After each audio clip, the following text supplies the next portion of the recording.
Yo, yo, yo. Yeah, y'all already know who it is. It's your boy, A.E.P, the Muddy Professor. And yes, as y'all guessed it, I'm back again with another video. So, I'm gonna make a video that I feel like a little bit kind of like I was called to do, you know what I'm saying? Because it's something that been on my dome, swimming around in my dome for a good little while, you know what I'm saying? The thought first occurred to me a very long time ago, but lately I've been feeling like I've been getting a lot of messages surrounding this subject, you know what I'm saying? Like a lot of things that I listen to or watch or hear, you know, read and stuff like that is pointing, you know, in a lot of ways metaphorically, but points in that direction. So, you know, for me, it feels like a calling to speak about it, you know what I'm saying? So, first off, I would like to, start off with talking about my main man, once again, Jesus, right? The non-Christian talking about the Christ. But this is my dude, man. I really respect him. You know what I'm saying? I respect his teachings. And I just have a different way of looking at things. You know what I'm saying? A different perception, different view on certain things. So I would just like to share that with y'all. So I'm gonna start off by talking about love your enemy. So Jesus had told his disciples that, like, okay, he had said an analogy more or less, like he was talking about how he gave the parable of the Good Samaritan. Now let me give you a little bit of background on Samaritans and stuff so that you can understand the parable just a little bit better, if you know the parable, and I don't know if you know the background. So Samaritans was like a mixed race, right? They was Israelites, but they was mixed with the people that was around them, and the Israelites normally didn't do that. You know what I'm saying? Because this was what they was commanded by God a long time ago. So the Samaritans had mixed in with the people around them, and by mixing in, you know, one of the things was that they start worshiping the gods of the people around them, and you know, things like that. So the Israelites back then believed that they was God's chosen people. So they was up here and everybody else was down here. Now, by today's standards, we would consider that to be like prejudice, right? And stuff like that. And it is in a lot of ways, but the culture of that time was a little bit different. You know what I'm saying? So just understand that for the moment. You know what I mean? Try not to have like such a harsh judgment about it, because it was part of the culture of that time. Not that it was right, but it was just part of that culture. So they looked at the Samaritans like they was less than, like they was not worthy of whatever the Israelites were in the eyes of God, right? Because they was, you know, they worship other gods, they mixed in with the people like they wasn't supposed to and stuff like that. They had mixed blood and all that. So they was unclean compared to the Israelites. This is how the Israelites viewed them. Okay, so that's the little bit of background on it. Now, in the story of the parable, I'm paraphrasing, mind you. You know, I tell how I understand it. I speak on how I understand. So, in the parable, there was an Israelite, and he was on the road. Like it probably was like this desolate road where not too many people traveled through. You know what I'm saying? And he gets beat up within an inch of his life, and he gets robbed, right? And the robbers leave him for dead. So as he's laying there dying, an Israelite man comes, and he sees him there and walks around him and goes about his way. He's laying there, he's dying, you know, a little bit more time goes by. Another Israelite man comes, sees him, walks around him, goes about his way. Even more time passes. Now he's like almost close to death. And the Samaritan comes. Now, mind you, these are the people that the Israelites look down upon, that they're not worthy of the same rights that they have under God, you know, in God's eyes. This Samaritan sees this Israelite man, and he helps him, brings him home, nurses him back to life. basically the point of the story is, like, these are people that Israelites more or less consider enemies, right? This also goes along with the non-judgment thing that I was speaking about in my past video. But they're considered like more or less enemies of the Israelites. You know, anybody who wasn't Israelite was against them. You're not with us, you against us. So this man helped his enemy with love and compassion, and more or less this is what Jesus was trying to get to us. He was like, yo, y'all look down on the other people around y'all, right? Y'all look down on the Gentiles, on the pagans, but even the Gentiles and the pagans love the people who love them. So you're not doing nothing special by loving those who love you. It's easy to do that. It's easy to do good for people who do good for you, right? It's just returning favors. It's just favor for a favor. That's how it is. But what about if you don't get nothing in return? What about even you might get something bad in return for doing something good? Would you still do the good? Would you still do it? And this is what Jesus is saying. He's saying that we should rise above because it's a virtue. It's honorable to love somebody who does not love you back. Still love them, still show compassion. This is true, this is like godliness. That's godliness. God does that for us, right? A lot of us walk around here and don't care about God, don't even love him, some people don't even acknowledge the existence of God or anything, right? And stuff like that. Like, people don't care about their lives, don't care about other people's lives and stuff like that. And still God shows love. And this is what Jesus was calling us to do and to be like. So he said, love your enemy. Now that's gonna bring me into my other point. Many times I've been to church. I've watched sermons online, and I hear pastors and a lot of Christians, period, talk about the enemy. The enemy. You know what I'm saying? The enemy's out to get us and stuff like that. Now, when they speak about the enemy, they talking about the devil. They talking about how the devil's out to get us, and you know, this is an evil, conniving, bad thing, bad entity or person or angel or a demon or whatever you want to call it, right? The devil is out to get us, and we need to be on guard from the enemy. Jesus tells us to love our enemy, and the devil is like the ultimate enemy. So it got me to thinking, like, Jesus is calling us to love our enemy, and the devil is the ultimate enemy. Now, I'm not saying love in a way where you show worship or praise, right? But love in a way where you have a certain level of appreciation. Now, you may ask, how could you appreciate the presence of the devil in your life? Well, I'm going to try to explain because I know it sounds weird, and I don't want anybody to get me wrong with things that I'm saying right now. So please just listen to my explanation. And I'm going to explain with a story because y'all know how I do. Y'all know I talk. Y'all know I get into things. So, my life, you know, from very young, from very, very, very young, I had hardships, a lot of hardships in my life. I dealt with child abuse. I dealt with poverty, homelessness, hunger. These are true stories, true stuff. Not having everything that we needed, you know, not having enough clothes. It was times that as a little kid, I would go to school with dirty clothes because we don't have enough clothes and we don't have money to wash them.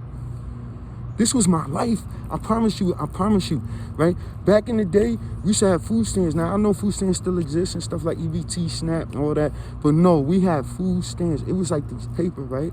I'm a little bit of an old head. I'm a kid from the 80s. I grew up throughout the 80s. And I'm showing my age a little bit, right? Yeah, I know. But back in the day, right, we used to have to go to the store with these paper food stands, right? It come in a book and stuff. And sometimes you go in the store, if you had like, my mom's would send me in the store with like a $10 food stamp or something, right? And it was kind of like money, but it was like paper. It was like, I don't know, it was like a coupon. Like, not really a coupon, but I don't know. It looked like money a little bit on one side, and then it looked like paper on the other side. And you rip them out. It kind of like, if you ever wrote your own receipts out or whatever, and that little tablet, that little like booklet that you get, that little pad that you get that you rip off the receipt. It was something like that they come in, and they called it a book. And sometimes you go to the store, my mom sent me to the store, get some milk and stuff like that, and I got this, and they be like, "Where's the book?" And I'm like, I don't got it. My mom sent me that, and they won't let me get the stuff. Like, and the little trick was like, sometimes you go outside, you see like little books on the floor, like, and it was just like the outside cover of these things, and you just pick it up, boom, go, oh yeah, here go the book, and then take it. You know what I mean? But anyway, yeah, and I used to be mad and bad. Yo, I used to get made fun of for that stuff. I used to be the little bummy kid. Me and my sisters or whatever, we was a little bummy kid. People was donating clothes to us. Yo, it was so embarrassing going to school, living like that, right? I fought a lot. I was always a short little kid, right? And I'm a minority, right? But I'm a minority amongst minorities, if that makes any sense to you, right? So I'm a minority in the group of minorities, like especially in the part of town I grew up, part of Brooklyn I grew up in, right? So there was other, races of kids and stuff like that. And they used to like try to pick on me because of, who I am and stuff. And I'm a little short, little skinny kid and back in the day. So I had to deal with a lot of stuff, right? And check this out. Like, I'm just telling the story, and then I'll get into why I'm saying all this. So it was times like, as a little kid, I used to fight. Like, but it wasn't because I was tough. I promise you it wasn't like because I was tough. Most times I was scared. But what it was like, yo, I used to get beat at home. I used to get beat up. So, and this is by a grown adult. And I get beat up. So, like, another little kid coming at me trying to fight me, your little punches don't hurt. Like, I've been through worse than this, and I'm cool. I'm standing right in front of you. I'm right in front of you right now, and I've been through way worse just last night. You bugging, son. You ain't gonna do nothing to me. So I used to fight because I ain't had nothing else to lose. And I thought, man, like, I survived worse than what you could do. So I'm gonna take my chances. And it wasn't like I was the greatest fighter as a little kid, right? But fighting over time. You develop your skills, you get beat up a lot, and you learn how to fight. You know what I'm saying? But the point is, like, and even still too, like, a lot of times, all it took was for me to just stand up. Because a lot of times, I didn't really even have to go the full route of fighting or whatever, might throw a swing or whatever, and that's it. And it was just the fact that I was willing to fight that I got respect. As a kid, I started growing up with respect. I started hustling. It was drugs all around me. I grew up in the 80s where it was the Say No to Drugs movement. And it was funny because drugs was all around me. It was like, it was an understanding growing up even as a youngster that doing dirt was like a part of living. It was just part of our life. Part of our lifestyle was just doing dirt. It was like sort of like an understanding like it was wrong, yeah, in a way where you could get in trouble for it, but it wasn't wrong because it was how you survived. It was just a way we survived, but we just was like mice, right? You know how mouse is in your house and he trying to eat, but he know he got to stay out the way or you're going to try to get him. And that's pretty much how we lived in the hood. Just like that, just like mice. You know what I'm saying? When we trying to eat, we scrambling, trying to get food, but at the same time, we trying to stay out the way so that we don't get got. You know what I mean? But, yeah, so I grew up like that. Then I got into hustling. I started using drugs. You know what I'm saying? 12 years old, I started hustling, using drugs, having sex, all at that same age. It was it was a very transitional period in my life. 12 years old was like when I became a man, more or less. I still had a very young and ignorant and immature mind, but I was doing grown people stuff at that time. But anyway, yeah, so I'm robbing people, hurting people. I've done a lot. And I've been in situations where I've been hurt, been robbed. I lost people in my life. I lost time in my life, so much time in jail and all that. Like, first time I ever got locked up, I was 13 when I first caught my first charge ever being in trouble with the law. I was 13 years old. It was a robbery charge. I'm not gonna get into every single thing, every little detail. I'm just gonna say, like, I've been getting locked up since then. You know, at 15, when I had just turned 15, I got locked up. I came home. I was almost 17 years old when I came home. You know what I'm saying? Like, I've been doing bids. I did a 6-year bid most recently. That was my last bid ever. In every sense of that statement, that's my last bid ever. You know what I'm saying? But it's so much other stuff that I can't think of right now, and I don't really want to get into. I'm just saying that I had hardships. And a lot of times, especially this past time, I'm not going to get into all the details, but this past time when I went to jail, a lot of people said that was the devil. That was the devil's work right there. The devil. And I thought like that for a little bit. You know, I let that thought creep into my mind. I entertained that for a little while. But I started to understand that every single hardship I ever had, it was like training. I spoke about this before, like a boxer, right? Boxer don't just go into the ring, start fighting, and go to that championship fight and just go in, right? He gotta train. And it's vigorous, running, mad hours in the gym. I'm talking, I worked out. I did all this stuff before. I know what it's like. Tired, like, yo, to the point of fatigue. You just want to pass out. You throwing up. I've been times throwing up. I'm so like your adrenaline, you can't breathe, all this stuff. You just start earling and all that. Yo, it's the worst feeling ever, right? And they go through this day after day after day after day after day, leading up for months until that one fight, that one night of a fight. They put themselves through the worst, horrible, most vigorous training, right? So that they could fight this one night. The reason for that is like, yo, you go through so much. As when you finally get to that battle, that war, that fight, that whatever you gotta fight in that time, it don't matter if it's a physical fight or if it's paying the rent or if it's keeping your job or whatever, trying to get a promotion. You get to this fight, you train so hard. You've been through the worst, through the ringer, that this fight is nothing. Piece of cake, boom, boom, boom, boom, boom, boom, boom, and you're done. You know what I'm saying? That's what that is. It's practice make perfect kind of stuff, right? And that's what the devil, the enemy, has done in my life. Has put me through the ringer, being beat up as a child. It gave me a certain tenacity, right? Where when I was faced with those challenges, I'm like, yo, I ain't got nothing to lose. I've been through worse than this. Let me try it. Let me try my hand at least, right? It wasn't like I was so scared. And certain people, they go through hard stuff and they become more timid. They become more introverted. They go inside. And I'm not speaking wrong about those people. What I'm saying is I'm one of the other type of people that stuff was like my training ground. You know, to be a Marine. Marines is like one of the top elite, you know, especially SEALs, like a Marine SEAL, yo, a Navy SEAL is like the most, one of the elite warriors on the planet, right? And they go through the worst, most horrible. Not everybody could get through that. Small percentage get through it. And the reason for that is because, like, it's the training, the vigorous, like, it's you won't get there no other way. You won't get there being comfortable just chilling, lollygagging. You know what I'm saying?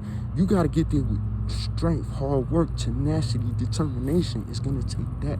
And those things that you use to get past this obstacle, this hardship, past the devil in your life, those things are going to propel you. And internally, your character and everything is gonna change you and make you into a better person. That way, when certain challenges come your way, you just waving them off. Everybody struggling, I can't get it, and you just like, what? You throw your joint off, you get this shit up, you get this one off, you get this one off. You know what I'm saying? And boom. So what I'm saying is, basically, is like, all right, I went to jail for 6 years, lost 6 years of my life, lost 6 years out of my kids' lives. That was the most horrible experience I ever had in my life. And at the same time, it was the most life-changing. And I wouldn't be here today standing in front of you. And yo, mind you, I'm not a millionaire. I don't have all these expensive things and stuff like that, you know. But my my internal is so much better through that experience. Like, yo, I came home better physically, mentally, emotionally. Like, yo, more knowledge. I came home so much better. Like, the person that came home and the person that went to jail, when you put them together, there's no comparison. It's like when I spoke about the resurrection, and bro, I had a resurrection. I died, went to hell for 6 years, and was resurrected. All right? And I'm not perfect. I still got a long way to go. But I'll tell you what, I came a long way, long way. And it would not have happened if not for the enemy, for the adversity that happened in my life. Think about one of the greatest events that ever happened in the history of mankind. And I say greatest, but it was also one of the saddest events. The crucifixion of Jesus. Now, if you're a Christian and you believe that his death saved all of humanity, as you're taught, it saved all, the entire humanity. The history of all mankind has been saved from that one event, from that one death. Jesus came here to die, and he mentioned that many times. He came and his purpose was to come to die. It was predestined. Isaiah spoke about it in the Bible or whatever. Long before Jesus came, Isaiah prophesied it.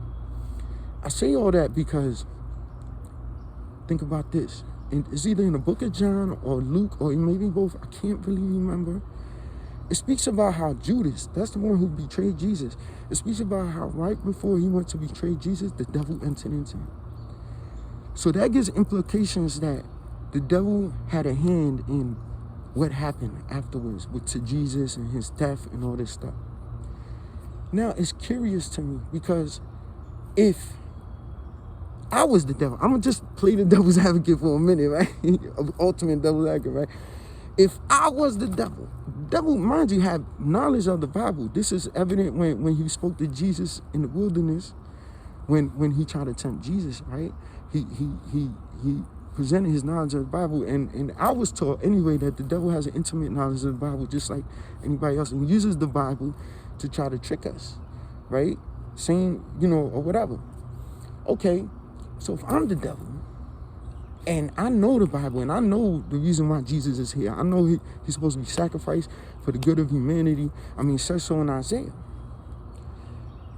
I'm going to do everything in my power to make sure Jesus dies of old age, natural causes. He does not suffer. I will tell all my minions and everything, and I will direct them, yo, do not touch him and make sure no harm comes to him, that he cannot even stub his toe. I would say that because I wouldn't want him to die and suffer for humanity, so humanity be saved. If we're told that the devil is trying to damn humanity, he's trying to bring humanity to hell with him. So why would he try to help in that situation? I know he was making Jesus suffer, but at the same time, Jesus' suffering was what saves humanity. And the devil should have known this. I know he's not like, he's not mentally challenged or anything. Come on. He's the most conniving, clever, sneaky, knowledgeable. He was an angel. Come on. You got to use your brain with this, all right? The devil had a hand in that. Think about it like this, okay? The devil is like a tool. God directs us, right? God directs us, and he says, look, here's the way. Here's the way you get to the way, right? A lot of times we reject that for whatever reason. It don't seem convenient to us, or we don't like the circumstance, whatever. We don't have enough faith, whatever it is, right? And a lot of times we reject that way. That way, honestly, though it seems hard, though it seems challenging, is the most easiest way. This is the beneficial way. This is the way God is telling you to go. It's for a reason. We reject it. Okay, God calls us again. God calls us again. God calls us again. Mind you, I'm telling you, God talks to us constantly. And it's not that, we just can't hear him. And we can't hear him because we're so busy with ourselves. We're so busy, distracted, okay? In our lives, we distracted and everything. So God's calling us, God's calling us, God's calling. Okay, so it's like your mom, right? Your mom is like, you might be in the room playing a video game, got the music on, playing a video game, your mom's calling you, she calling you, she calling. Sooner or later, she gonna get real loud. Yo, can't you hear me? WTF, can't you hear me? Right? That's God doing that. But how does he do it? He does it with the devil. With the bad stuff, and you can't tell me that God doesn't have a hand in bad. I'm gonna say this because I know my Bible. In Samuel, it talks about Saul and how Saul displeased God. Right? Now, check this out. God wanted Saul to go into this one town. I can't remember the names of the people, right? But it's like Amorites or something. Or it might have been somebody else. But he was directed to murder every man, woman, child, and infant, even the livestock. He was to kill, not to leave anybody alive, anything alive.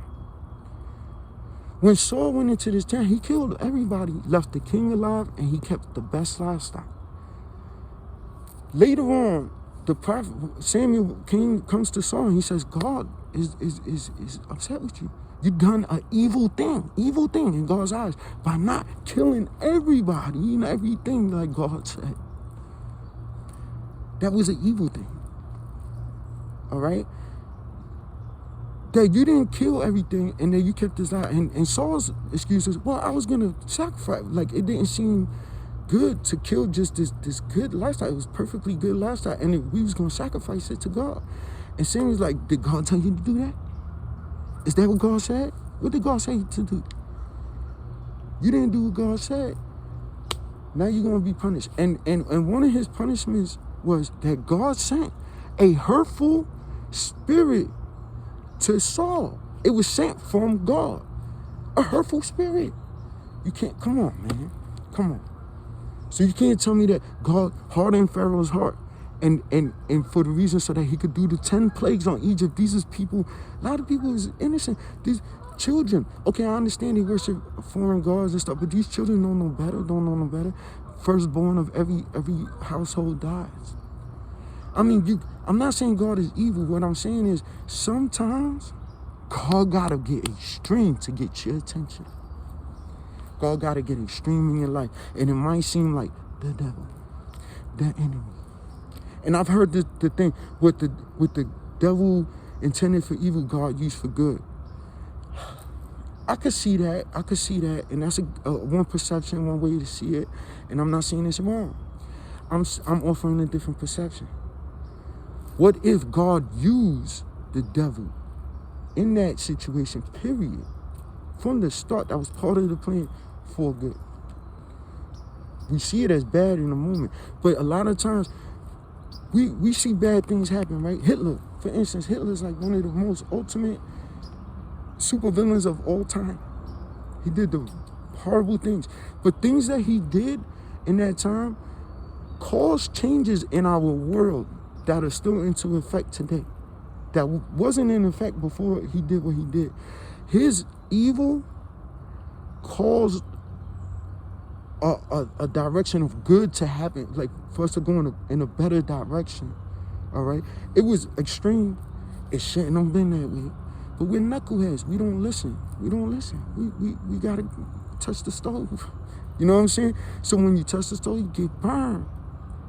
But now that you got burned, now you know the stove is hot, so now you take precautions to stay away from it. And that's pretty much what we do, or what we're meant to do. This is what we're meant to do. So these hardships that happen in our life, it's hard to be grateful for bad things happening, but hindsight is 20/20. And when you look back on it, you can at least be grateful then.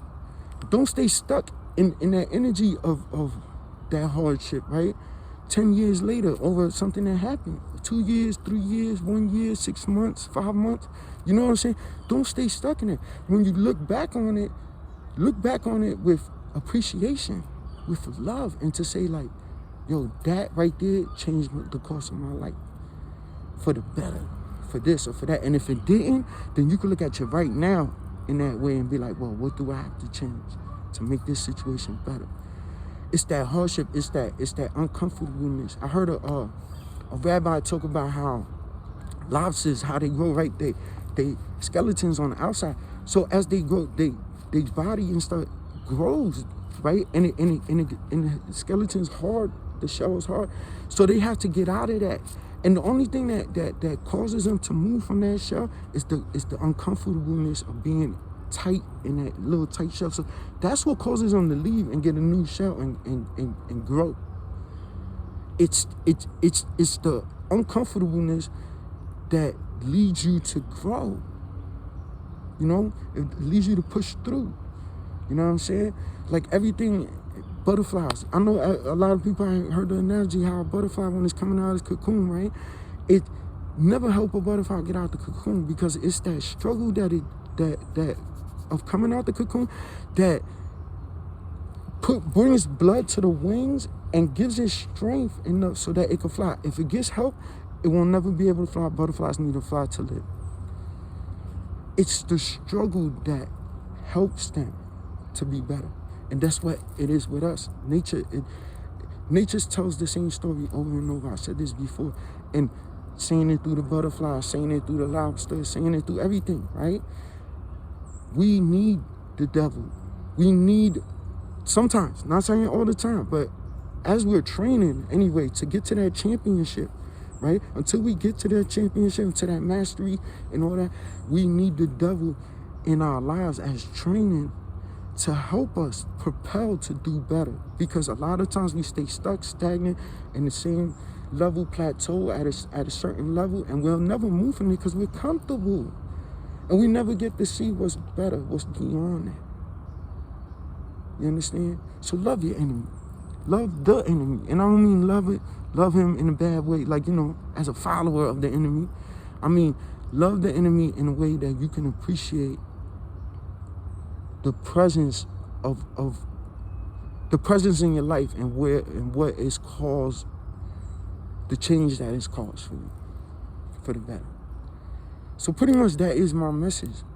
That's my message, right? I love y'all. And as always, it's your boy, A.E.P, the Muddy Professor. Peace and blessings. And I'm out, homie. Peace.